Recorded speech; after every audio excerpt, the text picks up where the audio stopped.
뿡 봐봐라. 오. 여기 상파리바위 보이죠?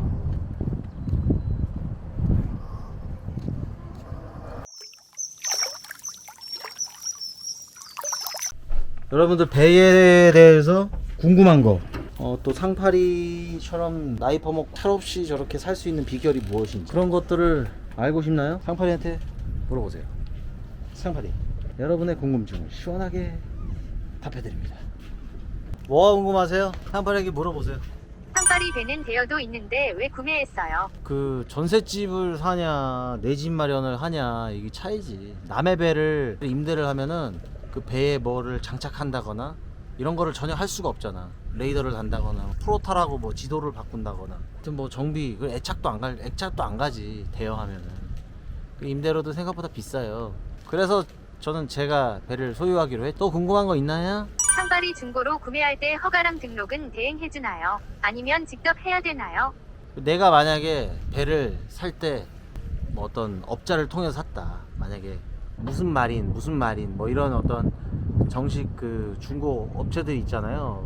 많지는 않아요. 이게 우리나라가 레저 보트나 이런 게 그게 없어가지고 많지는 않은데, 그런 데서 사면은 거기서 어느 정도는 해줄걸요?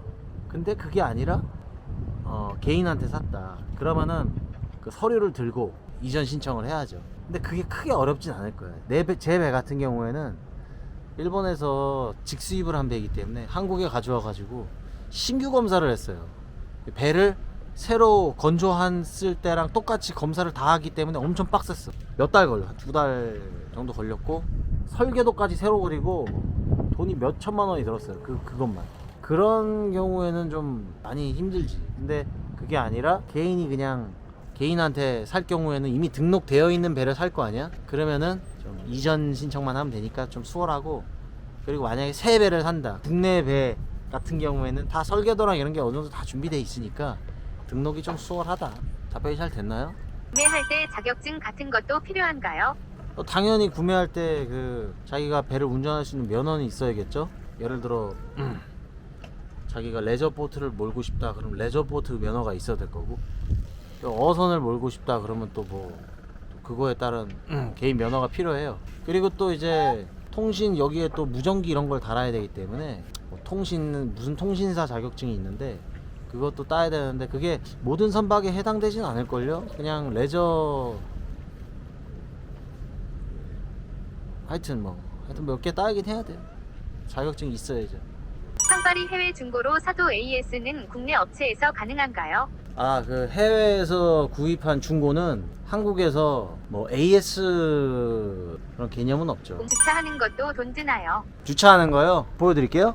여기에 이런 계류 시설, 이 계류 시설이 이렇게 갖춰져 있는 곳들, 뭐 이런데, 이렇게 계류 시설이 갖춰져 있는 곳은 다 돈을 냅니다. 왜냐면은 여기에 이런 전기, 그리고 또 밑에 수도 이런 거를 연결해서 쓴단 말이야, 배에서.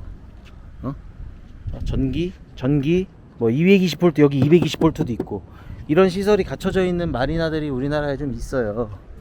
근데 솔직히 우리나라는 이 마리나 시설이 턱없이 부족하죠. 그래서 이런 마리나 시설에다가 이렇게 배를 세워야 되는데 이 비용이 만만치 않아요. 그러니까 작은 배들은 한 3-40만 원에서부터 시작해서, 저처럼 한 50피트 이런 큰 배들은 약 한 7, 8, 90, 100만 원. 그리고 저쪽에 저거 보이나 모르겠는데 저기 지금 쌍동선 이렇게 넓은 그런 배들은 요 선석을 다 차지할 거 아니야, 두 칸을. 저런 건 더블로 듭니다. 저런 건 한 100 몇십만 원. 다음 질문 해보세요. 상파리 배도 보험 있냐는 질문 좋네요. 배 보험 있습니다. 배 보험 있고, 뭐 우리나라에서 배 보험 들어주는 보험사가 많지 않아요. 한두 군데 있는 걸로 알고 있는데 배 보험 가입해야 등록됩니다. 보험증 있어야 돼요. 자동차랑 똑같아요. 배 보험증이 보험 가입해야 돼요. 또 다음 질문.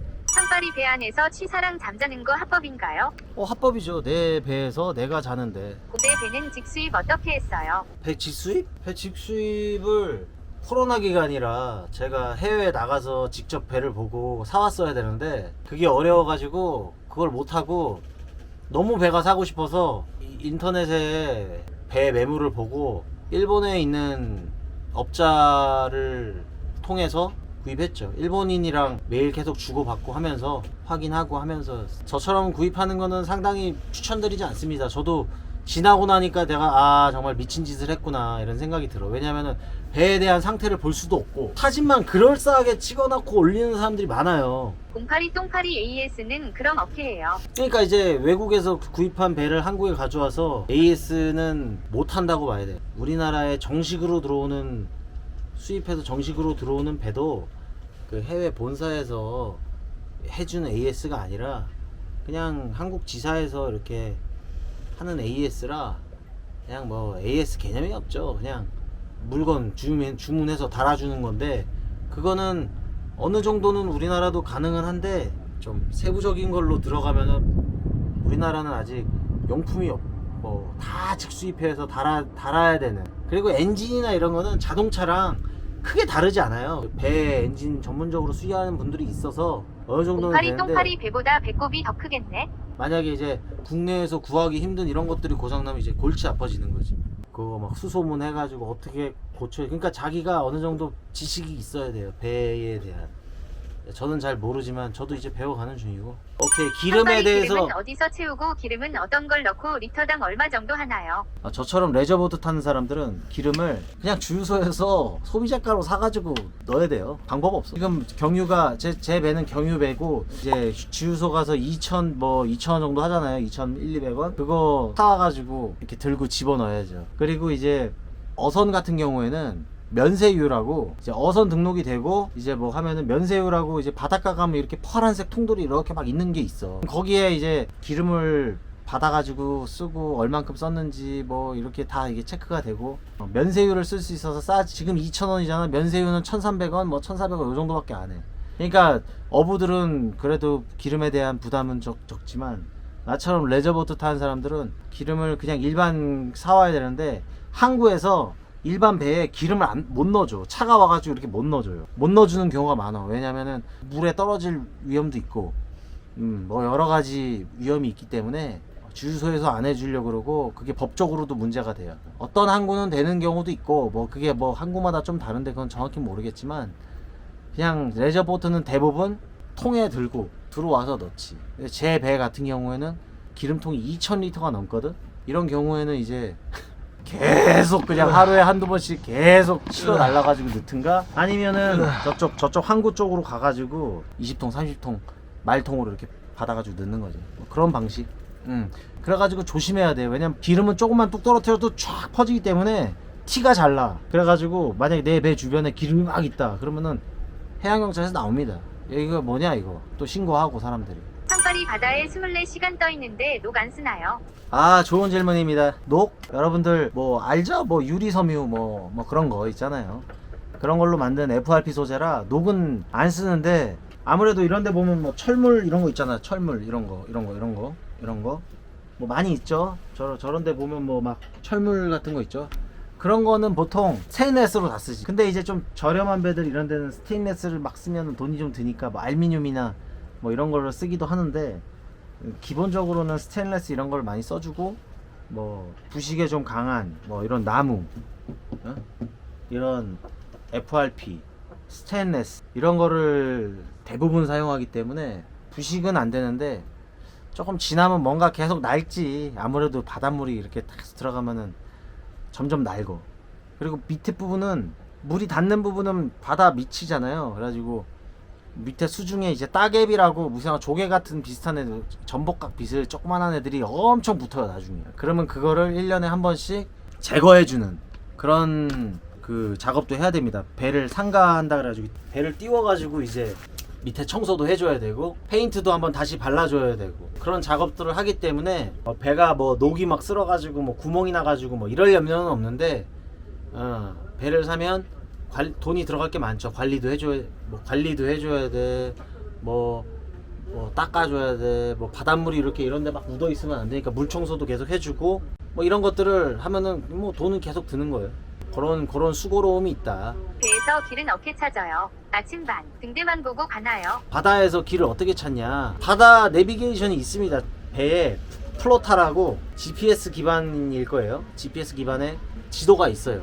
자동차 내비게이션처럼 지도가 있는데, 또 이제 다른 배들의 위치를 알 수 있는 AIS라고 다른 배들의 위치도 알 수 있는 이것도 제 배에도 설치가 다 돼 있는데 돈 들여서 다 설치했지.